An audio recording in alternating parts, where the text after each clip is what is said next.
On peut pas contrôler comment ça va être reçu de l'autre côté. Tout ce qu'on peut contrôler, c'est nous et nos intentions. Combien de fois, moi, j'entends le commentaire: «Ah oui, ben toi, on sait bien, c'est facile». Parce que j'avais peur de déranger, j'avais peur d'être jugée, j'avais peur de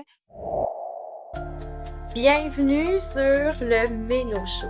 Ce podcast est destiné aux femmes en préménopause, des femmes engagées dans leur bien-être, surtout pour celles qui ont envie de traverser cette phase sans perdre le contrôle sur leur corps, sur leur alimentation et sur leur vie.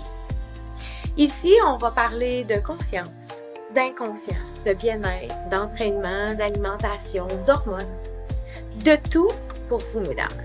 Bienvenue sur le show. Bonjour, bienvenue sur le Méno Show. Aujourd'hui, j'ai une invitée spéciale. C'est ma spéciale depuis plusieurs années. C'est ma mentor, ma coach business, ma muse, j'ai même envie de dire, parce que c'est une femme qui est très inspirante pour moi. Et en grande partie, où est-ce que je suis rendue, pas juste de mon côté business, mais de mon côté femme, c'est en grande partie grâce à elle. Donc, j'avais envie de la recevoir aujourd'hui pour qu'elle vous inspire aussi à être une femme assumée. Bienvenue, Karine Ruel. Merci tellement! Si tu savais comment ça me fait plaisir de passer ce beau moment-là avec toi, avec vous tous. Merci beaucoup pour l'invitation. Mes femmes m'écoutent et t'écoutent peut-être aussi en même temps parce que, tu sais, on se partage une fois de temps en temps. Mais tu guides toi aussi, tes leaders, les femmes business dans le fond, à être assumées, la confiance en soi, la féminité qui dérange, bon, tu sais, un peu tout ça, là, tu sais, fait que ça me tente d'y aller comme un peu en profondeur dans ce sujet-là. Puis comment on peut partir puis de et se rendre à être une femme assumée, tu sais, comme comment tu guides toi, puis c'est quoi? Ben, probablement que tu as un parcours aussi, une histoire qui a fait que tu es cette femme-là assumée maintenant. Définitivement, hein. Je pense que tout ce qu'on enseigne, c'est parce qu'à un moment donné, on l'a vécu aussi. Fait que je l'ai vécu, là, moi aussi, cette partie-là, puis oh mon Dieu, je le dis, puis déjà, j'ai des frissons, tu sais. J'étais l'enfant qui avait toujours peur d'être vue, l'enfant qui était très, introverti, que juste passer dans les corridors, Claudine, à l'école, à la polyvalente, rendue à l'âge de l'adolescence, juste passer dans les corridors, là, pour moi, là, c'était l'horreur. Juste que les autres me regardent, c'était vraiment difficile. De faire, juste un exposé oral, pour moi, c'était difficile. Tout ça, c'était difficile. Fait que de voir où je suis rendue aujourd'hui quand je regarde cet enfant-là, cet adolescente-là, pour moi, il y a une énorme différence, mais c'est juste qu'à un moment donné, j'ai écouté la voix à l'intérieur de moi. J'ai toujours rêvé de faire de la scène, j'ai toujours su que j'avais des grandes ambitions. J'ai toujours quand j'étais jeune, je réalisais que je pensais pas comme les autres. J'étouffais où est-ce que j'étais dans mon environnement. Donc, à un moment donné, j'ai sorti de ça, j'ai tout laissé derrière, puis j'ai écouté cette voix-là qui me disait: «Tu es faite pour plus, go, vas-y». Donc, ça a été une étape à la fois. C'est pas du jour au lendemain que, tu sais, hey, tout est parfait, tout est beau, j'ai plus peur du regard des autres. Absolument pas. Mais il a fallu écouter cette petite voix-là. Fait que si j'ai un conseil à donner, c'est déjà de se dire: «OK, c'est quoi la petite voix à l'intérieur de moi? Cette intuition-là, pourquoi c'était important pour moi de m'assumer? Pourquoi ça me rend malheureuse?» Parce que moi, c'était ça carrément, ça me rendait malheureuse. Fait qu'à un moment donné, je me suis dit: «You know what? Je vais juste casser ces barrières-là, ce plafond de verre-là, puis je vais commencer à faire les choses pour moi et pour ceux qui ont besoin d'entendre ce que j'ai à dire». That's it. Je vais pas penser à X, Y, Z autour de moi, à Jacqueline, à Ginette ou peu importe. J'aime pas nommer des noms, là, mais tu sais, bon, parce que il y a plein de Jacqueline et Ginette que j'adore, là. Mais là, c'est les 2 noms qui me sont venus. Mais les personnes qui nous jugent, puis il y a plein de choses que j'ai réalisées en cours de route, c'est ces personnes-là qui nous jugent, bien souvent, elles se jugent elles-mêmes en premier. Fait comment quand on commence à réaliser que le regard des autres est pas si dangereux que ça c'est une chose. Souvent quand on a peur d'être vu, c'est parce qu'on associe peur d'être vu avec danger. Oui.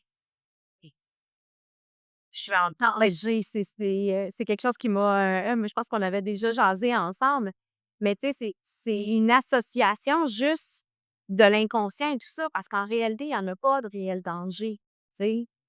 Puis moi, je me dis j'ai traversé cette peur-là à un moment donné, mais comme de façon très, très, très consciente, là, tu sais.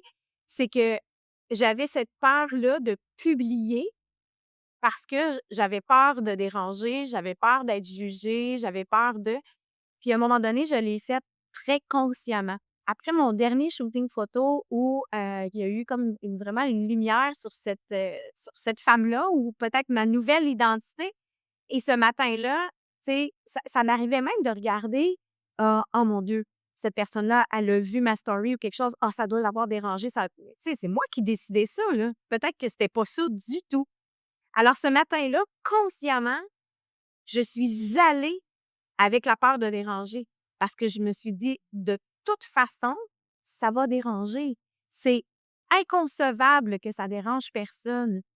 Donc si ça dérange, c'est à la personne de s'occuper de ce que ça dérange. Je ne le porte pas». Fait que Exactement. exactement. Et en sachant très bien que moi, je suis alignée, comme tu es alignée avec ta voix, hein, qu'avec ce message-là, je suis alignée à quelque chose.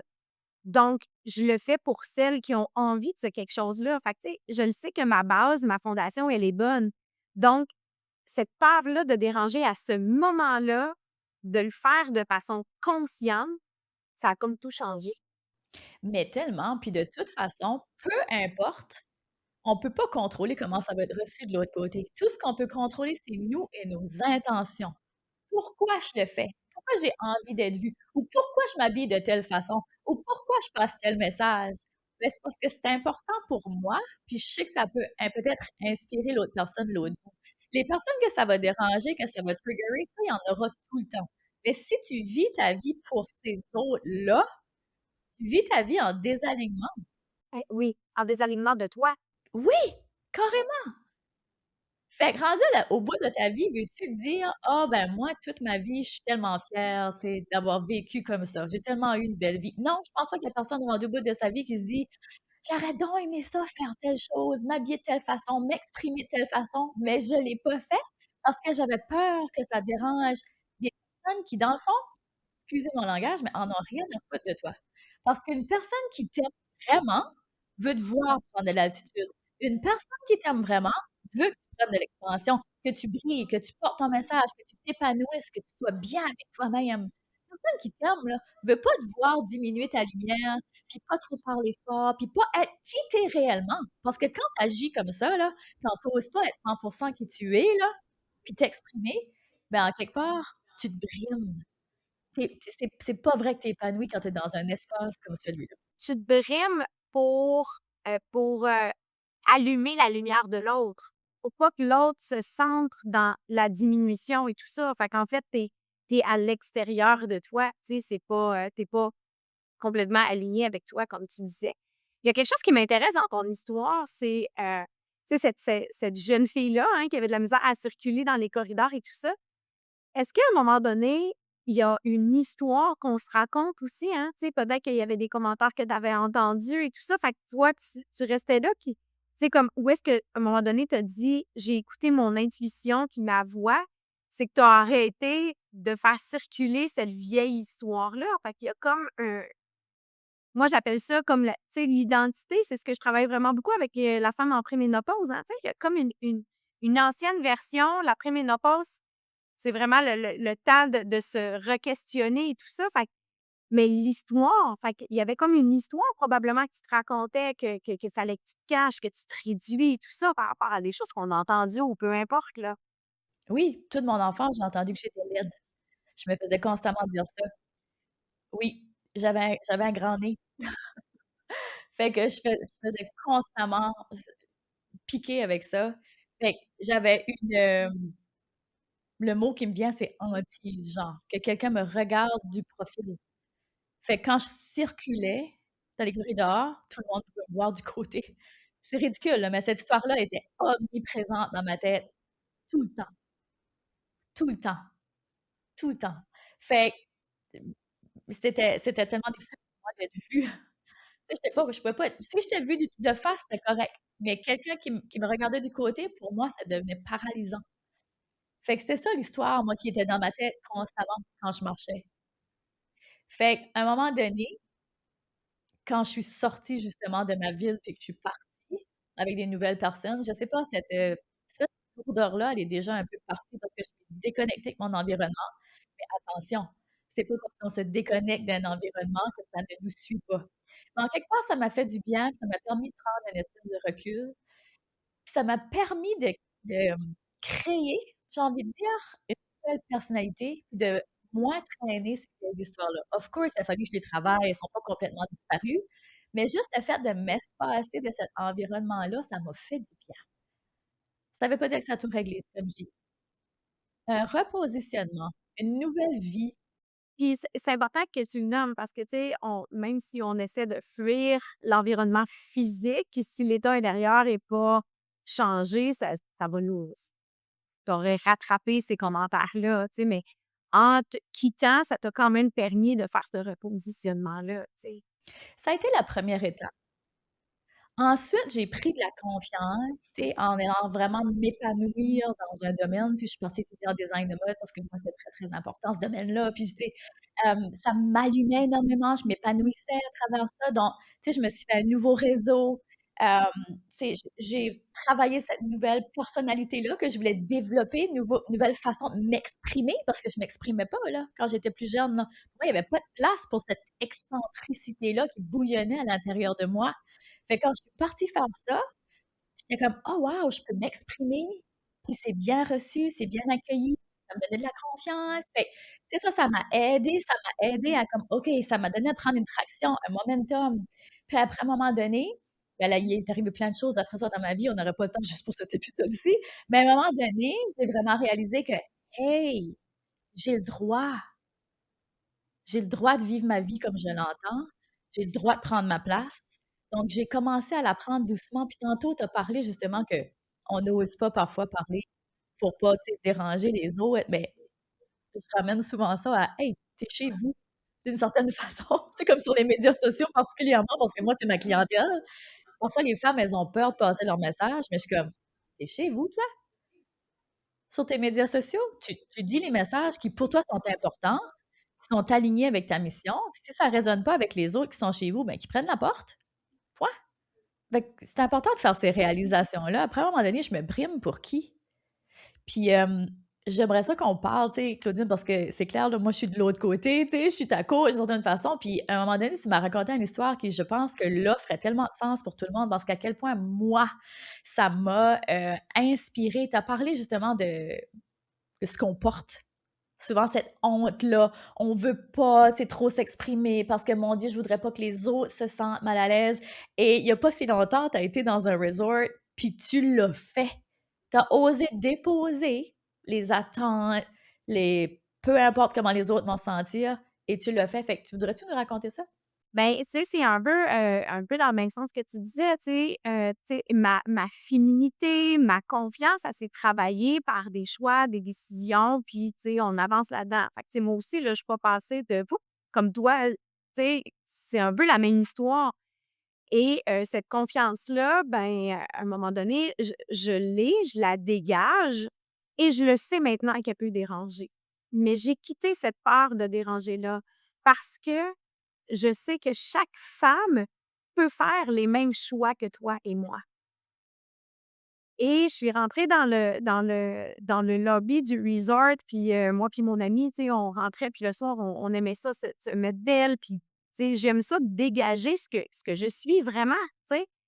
Et il y a une femme qui était là et elle m'a vraiment regardée, dévisagée, déshabillée à la limite et j'entendais: Elle doit être.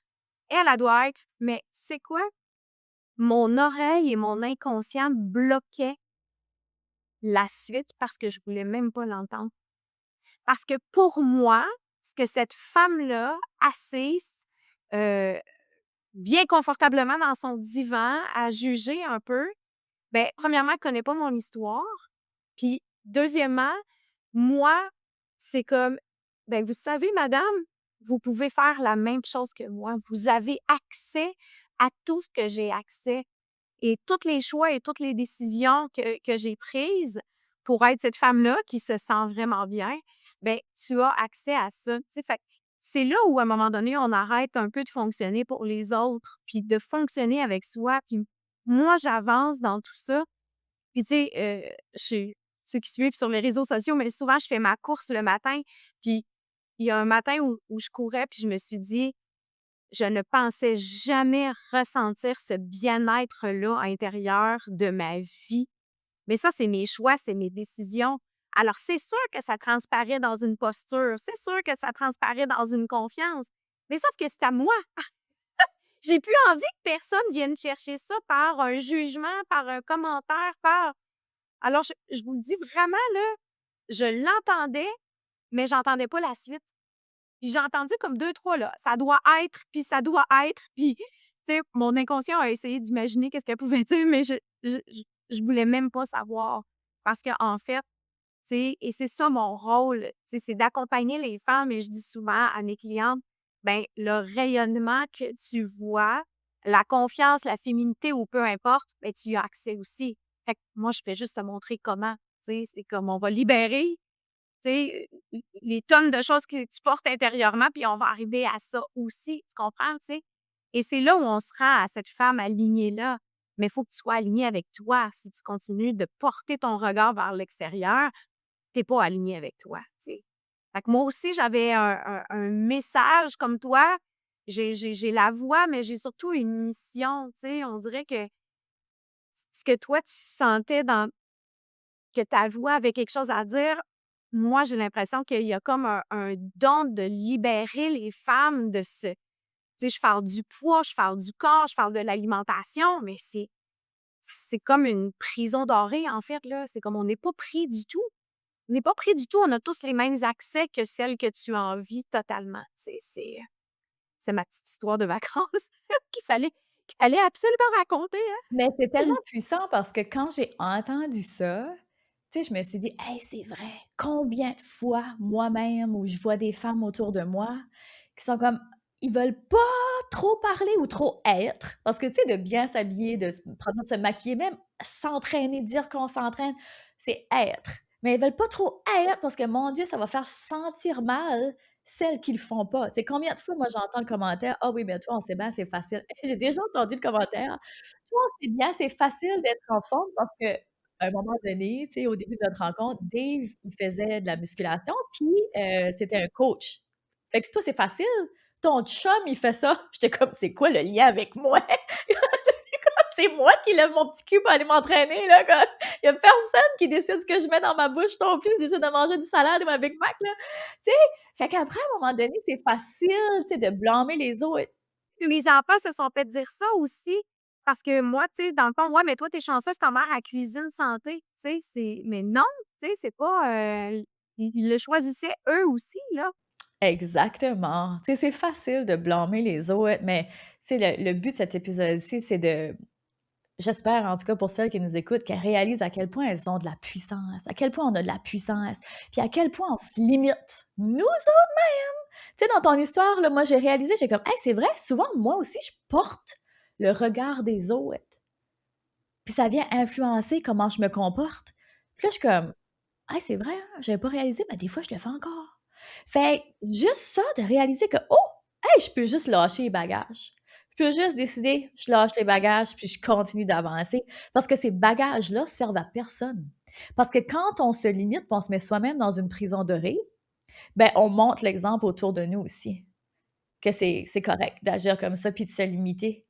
Pour le bien-être. Tu sais, c'est même pas le bien-être, là, c'est juste un confort. Ces personnes-là sont pas confortables non plus. C'est pas leur rendre service que de dire: «Ben, you know what? Moi aussi, je vais agir comme ça, là, de façon très médiocre». Puis quand je dis médiocre, attention à la définition, c'est pas du tout péjoratif. La médiocrité, c'est juste de croire que, ben, la vie, elle est comme ça, puis c'est tout ce que je mérite, puis c'est tout ce que je peux faire. Donc on n'est pas dans notre puissance quand on est dans cet état-là. Donc vraiment très important que de se dire: You know what? Si moi je veux faire vraiment une belle grosse différence, il va falloir que moi, je commence à agir de cette façon-là. Tout part de soi, je te dis tout le temps. Oui, puis tu sais, moi, je parle vraiment beaucoup de reprendre ton pouvoir. Tu sais, c'est le pouvoir que tu laisses aux autres dans un sens. Fait que quand tu reprends le pouvoir sur ta vie, sur tes choix, sur tes décisions, c'est là où, c'est impactant sur, tu sais, sur la personne que tu deviens, en fait, tu sais. Tantôt tu disais, j'ai perdu mon fil, mais c'est justement dans ces choix-là, quand on dit: «Toi, tu es chanceuse, oui, mais toi, Dave, il fait ça, puis ah, toi, tu as cette chance-là». Mais moi, ce que je trouve que ce que ça fait, inconsciemment, tu es en train de dire: ben moi, c'est une fatalité. Moi, j'ai pas, tu sais, moi, je suis pas chanceuse comme ça. Mais, tu sais, la chance, on se la crée, là. Tu sais, fait que, tu sais, quand je parle de la tonne de symptômes de la femme en préménopause, ben quand tu achètes cette tonne de symptômes-là, ben ça t'évite de faire des choix, tu sais. Pourquoi il y a des femmes en préménopause qui ont presque pas de symptômes, qui ont pas de surplus de poids et tout ça? Parce qu'ils ont pas choisi la fatalité, tu sais, là. Fait que c'est, On est tout tellement est plus puissant qu'on pense, on a tellement plus de pouvoir qu'on pense. tellement, tellement. J'espère que ça va inspirer, hein, Karine, Ben, toi puis moi? j'espère, en tout cas, si vous avez eu un déclic, partagez cet épisode-ci parce que juste des fois, on a juste besoin de l'entendre. Des fois, on réalise pas qu'on est dans ces patterns-là, puis dans ces façons de faire-là parce qu'on l'a fait toute notre vie. Fait qu'on réalise pas. Mais à quel point on décide. Toujours de le rendre dans le niveau conscient. Tu sais, si tu avais pas été consciente, puis que tu avais continué de marcher dans ton corridor, puis que tu avais pas, tu sais, rendu ça à faire comme: «Hey, attends un petit peu, là, tu sais, je donne trop d'importance, au regard de l'autre». Même chose pour moi, tu sais, si j'avais pas vu ma peur de déranger, on peut pas la corriger ou faire un changement. Fait qu'il faut rendre les choses au niveau conscient. Donc, qu'est-ce qui est inconfortable à l'intérieur de moi, qui a besoin d'être vu?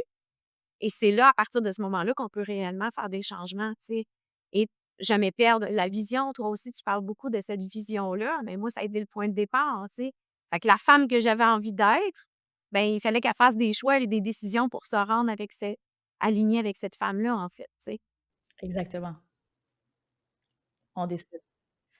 Je me sens comme full, motivée. J'espère que les femmes qui vont l'écouter, ça a le même effet, en tout cas, on dirait que ça juste cette conversation-là entre toi et moi, tu sais, ça reconfirme les choix que j'ai envie, de cette confiance-là, de cet alignement-là et cette puissance-là qu'on a, puis qu'on a toujours à l'intérieur de nous, là. On a accès en tout temps, tu sais, à ce grand pouvoir-là de faire, des nouveaux choix. Absolument, 100%, j'y crois profondément. Oui. Hey, merci Karine pour ce bel échange. Merci.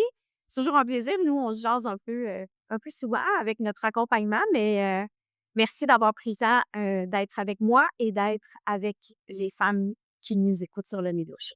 Avec grand plaisir. Anytime. À bientôt! À bientôt! Partagez l'épisode si ça résonne pour vous, ça peut résonner pour quelqu'un d'autre.